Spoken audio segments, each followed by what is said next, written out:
Hello, everyone. This is the Mind of Lilith, and thank you for joining me today. I hope you are all doing well. Today, I will be discussing Season 1, Episode 5 of the Braxton family. And this episode focused on two major topics. One was Traci's will and the dynamic between Traci and her sisters before she passed, and also Traci's remembrance/birthday party. Now, correct me if I'm wrong, because this happened many years ago. On the first iteration of the Braxton family values was Traci in the first few episodes. Because I remember the first time seeing Traci and not knowing that there was a fifth Braxton sister. I was surprised to see her, and I saw how uncomfortable she was interacting with her sisters when she first arrived. There was some weird energy going on between them, especially with her and Tamar. And I felt like Tamar was trying to embarrass Traci or put Traci on blast the same way she did her other sisters, okay? That's what I felt like when Traci first arrived on the scene on the show several years ago. So now when Tawanda is having this discussion with the producers about Kevin Sr. being on the show, and she's really adamant and indignant and passionate about Kevin Sr. not having a platform on their show because he dishonored Traci's wishes and they love their sister. They didn't kick her out the group. They never changed, so on and so forth. I don't remember Tawanda having this energy when Traci was just pounding on the table. She was furious, she was sad, and she was angry that their family dynamic had changed once she had her baby. So Tawanda kept saying that Traci said, go ahead, go and sign, don't worry about me.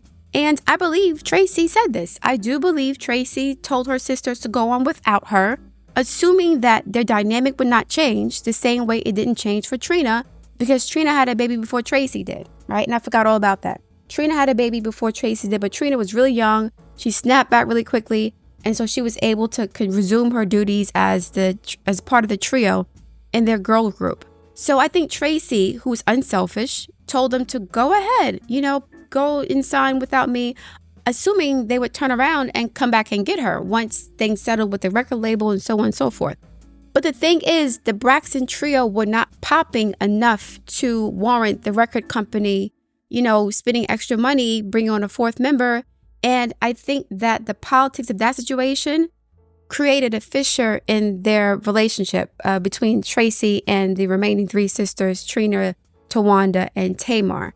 I think that Traci felt like she was ostracized from the group because she was not brought back into the group once she had a baby, and she wasn't allowed to join their trio and turn into a quartet the same way Trina was allowed to do this.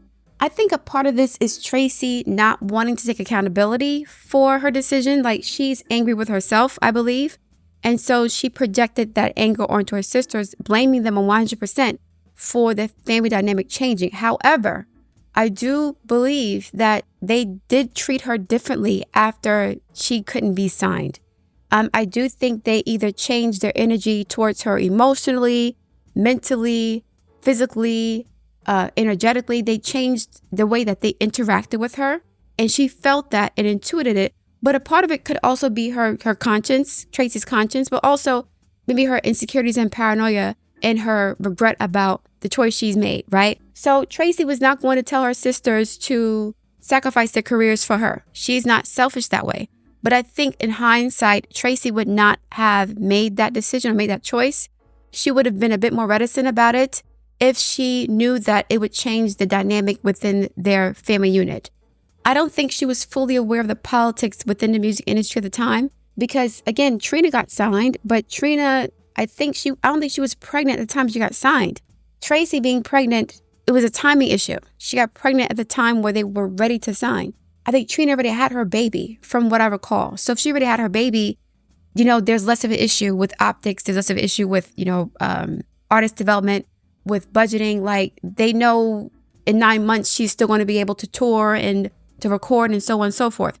Traci didn't have that benefit. And so I think Traci projected that anger and resentment onto them when it was out of their hands. But Traci's anger towards her sisters, to me, indicated that it wasn't just politics and the business of the industry that changed the dynamic. There were some other things that happened, either, again, energetically, psychologically, emotionally, the way they spoke to her, how often they spoke.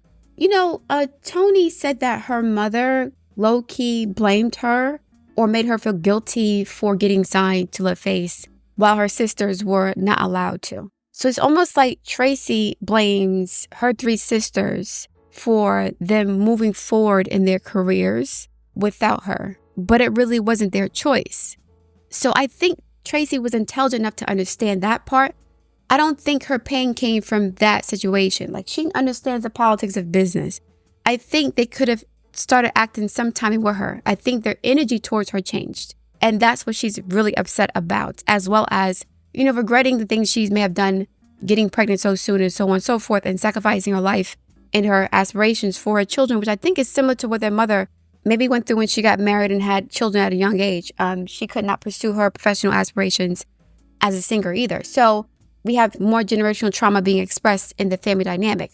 But, Tawanda did not have this energy when Traci was live. When she was yelling at the producer and being adamant and indignant and passionate about how much they love their sister, and she told them to go on, her tone wasn't as spicy. As a matter of fact, she was really quiet, because I don't think that it was just about Traci not getting signed, right? If it were only about that, if that was the only issue and their family dynamic had not changed, then I think Traci would have been able to make peace with that at some point. But Tawanda's being low-key sneaky by saying, well, she told us to go ahead. And that now justified the way that they made her feel after she signed. So they could have treated her differently after they signed their record deal. And that was not part of the deal that Traci agreed to. She agreed to them moving on without her with the understanding that, or the assumption that their family interactions would not change. She wouldn't be ostracized or othered or just, ignored. Because Trina had been able to do it, so why not her, right? And that is a very interesting salient point. So I think Tawanda's being kind of sneaky here, because I don't think Traci's issue was only the fact that they went on without her, because she told them to do that. But she did not tell them to treat her differently.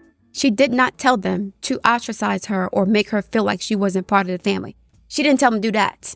And I think they did do that, which is why Tawanda, when Traci was alive, did not clap back, did not respond with the same veins in her neck to Traci when she expressed that towards her sisters years ago.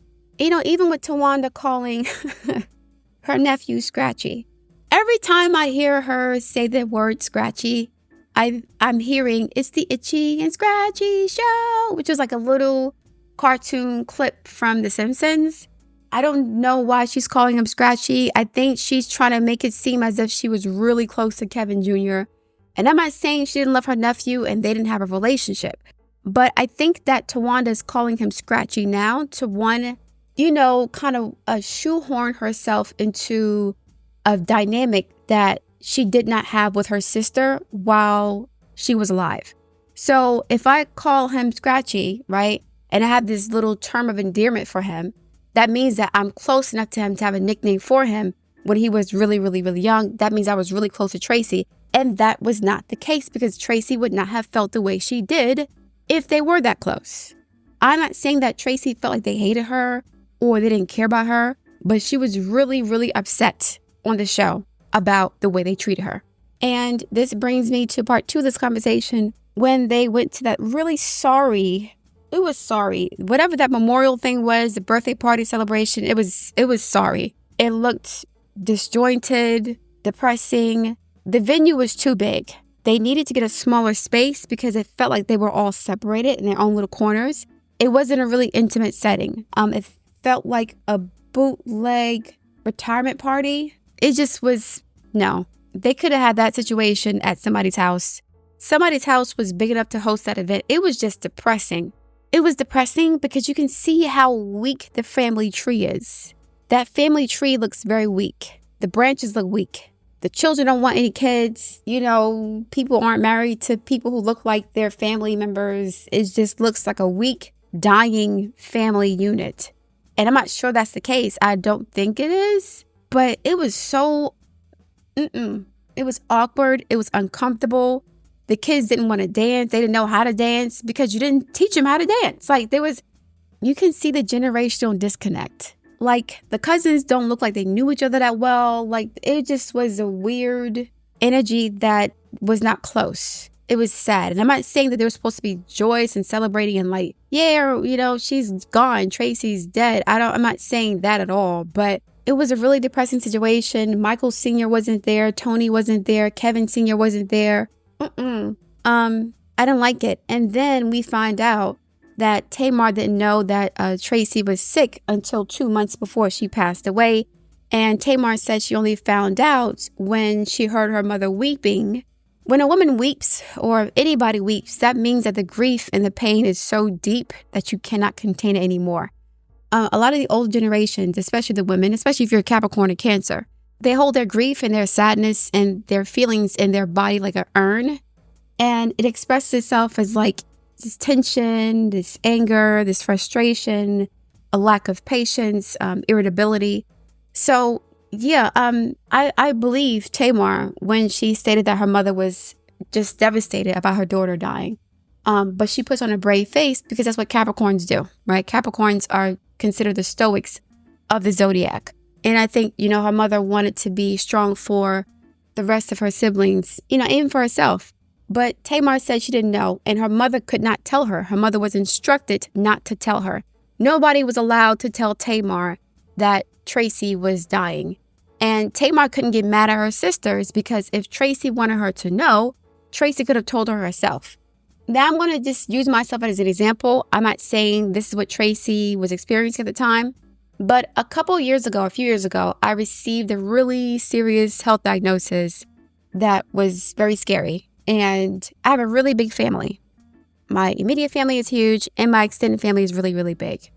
But when I got that devastating news, which turned out to be, a mistake, thank God, I only told 3 people, right? And I told the 3 people that I felt I could trust the most with the information, because you don't want to broadcast to the world that you are seriously ill, because then everybody treats you like you're dying or something's wrong with you and it becomes more real. So if everybody knows that I have a terminal illness, which I don't, thank God, then they're going to treat me like I'm a terminally ill person. So here are 2 possibilities that I believe could be why Traci did not tell Tamar that she was sick. Number 1, she may not have wanted Tamar to treat her differently.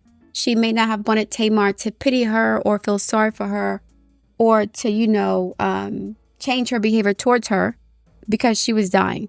It could have been that Tamar represented some semblance of normalcy for Traci. So while everybody else is mourning and sad and crying, Tamar is still herself. And that could have been Traci's connection to life, right? Tamar doesn't know I'm sick, so when I see her, she won't treat me this way, and I can still be connected to life with her. She won't change her behavior towards me. She won't treat me as if I am terminally ill. Like, sometimes you look to other people as like a hope or a lifeline for you while you're terminally ill, and they give you inspiration and motivation and happiness. So she may have wanted Tamar to stay the same way by way of her being ignorant of her illness, right? That is the more optimistic reason I believe Traci may not have told Tamar she was really, really sick, right? Now, Trina said that they had a falling out before she got sick. And from what I recall, Tamar told Traci that you're dead to me now, okay? To say that to your sister or to anybody is a serious offense.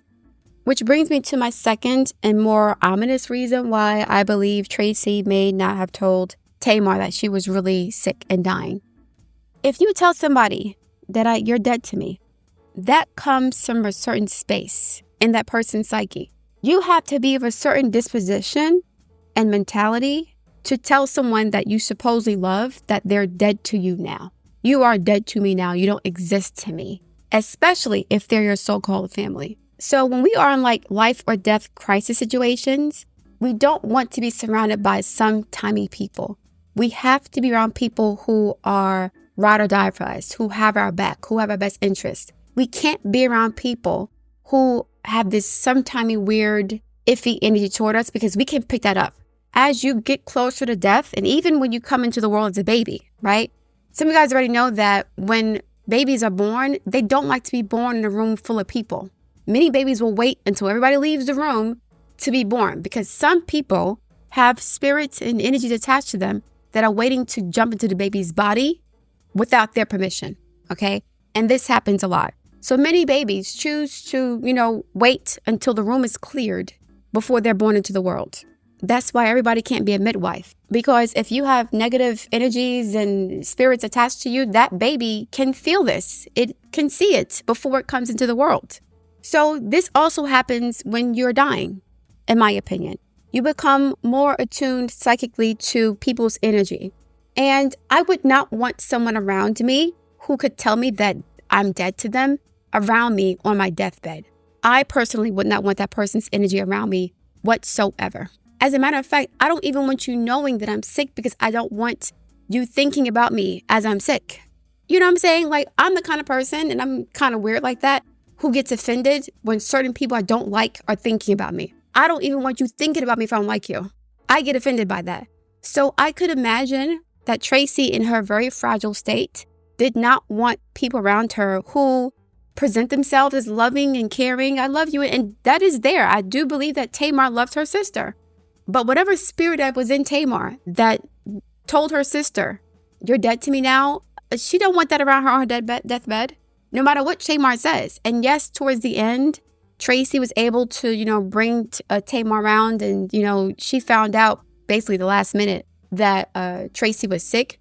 But I honestly don't think that Traci wanted Tamar's energy around her, not because she hated Tamar, but Tamar's energy is so negative sometimes that when you're in a really intense situation or some sort of crisis, you need people with sense around you, people who know how to control their emotions, people who aren't selfish, people who aren't malicious towards you, people who aren't secretly competitive or dangerous, people who are considerate of you. Like, you need that around you when you're in a really difficult situation. You cannot have some timey people around you because you don't know when they'll take your illness or your pain or your trauma or whatever you're going through and weaponize that against you at some other point. Either energetically, verbally, psychologically. You don't want to hear none of that. And so I think Traci may have been safeguarding her energy from Tamar, but also she may have wanted Tamar to represent some semblance of normalcy for her. But I remember when I got sick, and it wasn't as serious as I thought it was, thank God. And it was during COVID. I only told 3 people who I trusted the most about the situation because I did not want it to represent me. I did not want people to look at me and see a sick person. Oh, no. Thankfully, the situation wasn't that bad, but, you don't want people walking around and say, oh, she got cancer, or she got AIDS, or, whatever, leukemia, something like that. You don't want that. You want people to treat you like you're normal. This is one of the reasons why I think Chadwick Boseman didn't reveal his cancer diagnosis until he died, because he didn't want to be treated any differently. He wanted to continue to live his life. My grandmother passed away a couple years ago, and at the time we found out she was sick, we didn't have much time left with her. And the entire family dynamic changed. Everything became about her dying, right? Her being sick. And we have a huge family. My grandmother had 14 siblings. And a lot of them passed away, by the time she had passed away or by the time she was sick. But we still had a huge family. And the whole conversation was oriented about her death and her dying. And, my grandmother was a lively person. She didn't want to be reminded of that all the time. But she was too weak to do anything about it at that point.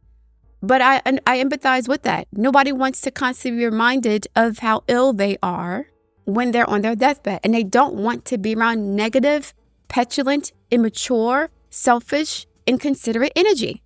And Tamar has a tendency to be this way, especially when things don't go her way.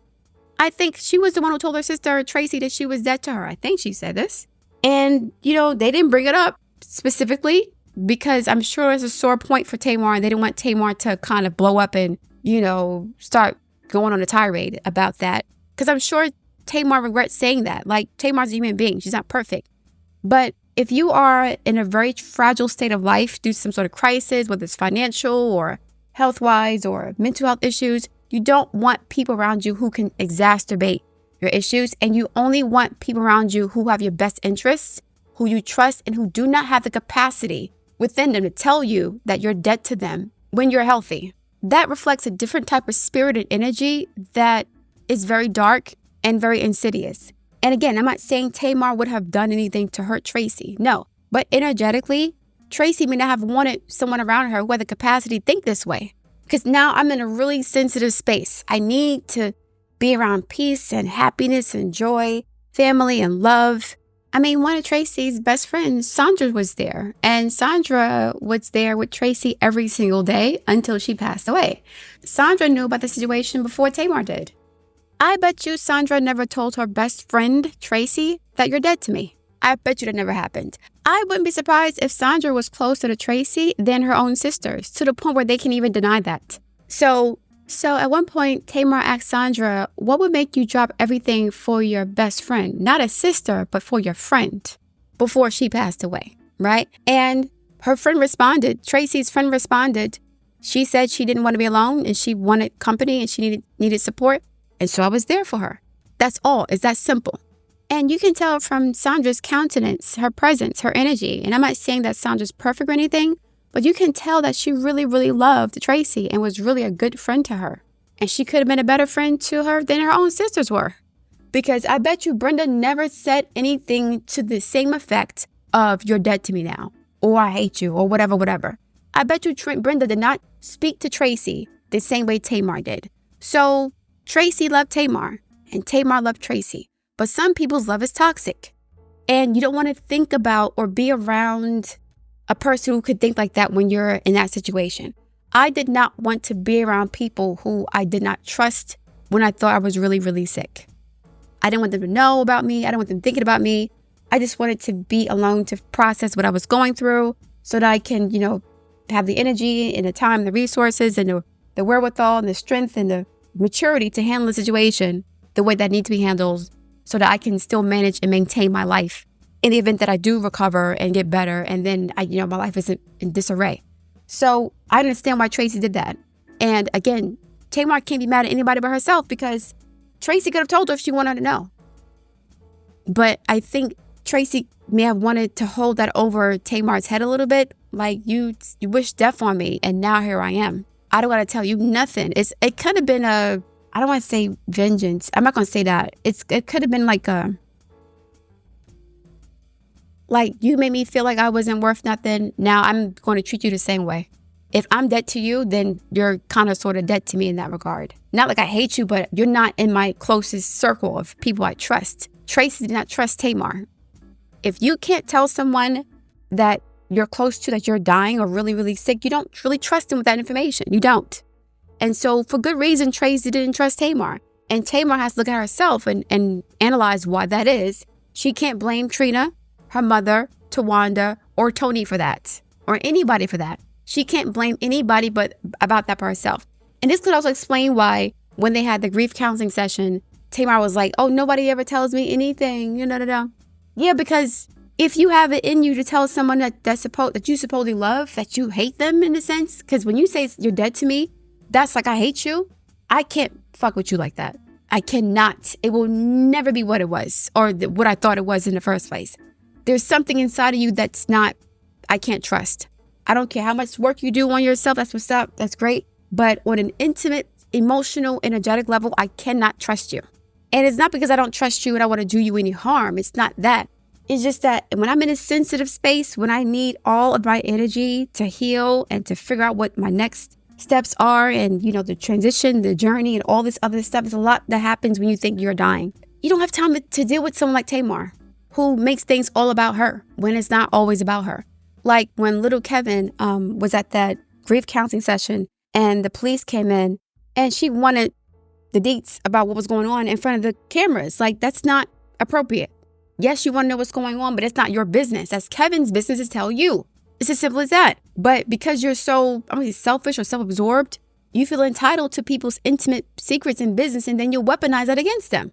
I remember in season 1 when Tamar would brag about how great her husband was and how horrible her sisters' marriages were, right? She weaponized their painful situations against them and pointed them as if saying, yeah, see, I'm better than you, or I'm an authority on this situation, or I know what I'm doing. I'm an expert because my life is better than yours. Who wants someone around them like that? Because now Traci may have felt like Tamar was going to judge her on her deathbed. I don't know. It's not about Traci. Traci was not wrong in not telling her sister about her situation. Because again, when you're in that sensitive space, when you're in a moment of crisis or calamity or catastrophe or danger or mental illness or whatever, you really need to be surrounded by people who have your back 100%. And they don't turn on you or betray you because they feel like it, because you hurt their feelings over some BS, right? especially your family. And a lot of men, I'm going to be honest, a lot of men test women by mistreating them because they want to see how that woman would treat them if they make a mistake. Women do this too. I'm going to mistreat you and disrespect you, and I'm going to see how much you love me by your reaction to how I mistreat you. If you react by trying to destroy my life, then I know that I can't really deal with you like that. If you react in a measured, responsible, mature way to me doing whatever I'm doing, then I know that you're somebody I can trust and rely on in some capacity, right? So again, this is me speculating. I'm not saying it's true or not, but yeah, I was surprised to find out that Tamar didn't find out that Traci was sick until 2 months, and 2 months before she passed away. But after thinking about it a little bit, and then remembering that Traci and Tamar were at odds, right? They all said she was at odds with her, and they knew this. So that's on Tamar. She has to now deal with that. That's not their responsibility to feel guilty for not telling their sister what was going on. No. If Traci wanted Tamar to know, she would have told her herself. And now Tamar can't blame anybody else for that. Because if everybody else knows but you, now you got to take a look at yourself and figure out why you were singled out. And I think Tamar knows this because she didn't blow up. She didn't blame anybody for anything. I think she low-key understands what was going on. She feels guilty probably for saying that to her sister. And yes, she's upset about that, but that's on her. That's her fault. She created that toxic dynamic between her and her sister. And I'll say this too. Tamar's a Pisces and Traci is an Aries. Pisces is the 12th house from Aries. That's the house of hidden enemies. So Traci may not have trusted Tamar. She may have felt like Tamar was secretly against her in some way, either overtly or covertly, either maliciously or not maliciously, but she may have felt like Tamar was not someone she could trust, just intuitively. Again, I'm not saying Tamar is a bad, evil, wicked person. I'm saying that Tamar may not have the self-awareness to know when she's hurting people. And so when she says certain things and does certain things, she's unaware of the impact that her words and her actions has on the people she cares about until there are consequences. And one of the consequences was you being the last to know anything about what's going on in the family because you're immature, you're irrational, you're hot-headed, and you don't know how to regulate your emotions. You don't really care about how the things you say affect people around you. So why would Traci tell you that she's terminally ill? She doesn't trust you. Intuitively, she loves you, but she does not trust you. And it's not like I don't trust you because you're going to backstab me. It's not that kind of trust. It's like, I don't trust you to make me feel safe emotionally. I don't trust you with my energy. I don't trust you to maintain or keep the peace. I don't trust you to not trigger me with an offhand remark or disrespectful statements or being careless or mindless or thoughtless. And it is what it is. So yeah. Now, one more reason why Traci may not have told Tamar that she was sick was that maybe she didn't want Tamar to feel guilty. Because if Traci told Tamar that she had a terminal illness after Tamar said what she said, I'm sure there's a lot of guilt that was going to be there. And I don't think that Traci wanted to hurt Tamar. I think she could have been trying to protect her as a possibility. So all three scenarios I provided are possibilities in that situation. I'm hoping that Traci did not want to hurt Tamar at the end and she wanted to protect her from the guilt that Tamar is currently wearing. But again, the situation is complicated. It's very complicated. And I'm happy that Traci's illness progressed slow enough for them to make peace and have some sort of resolve before she passed away. Unfortunately, I can't say the same for her husband or her son, but that's a different story. All right, guys, I'm going to leave it there. I look forward to reading your feedback. Please like, share, and subscribe, and I'll speak to you soon.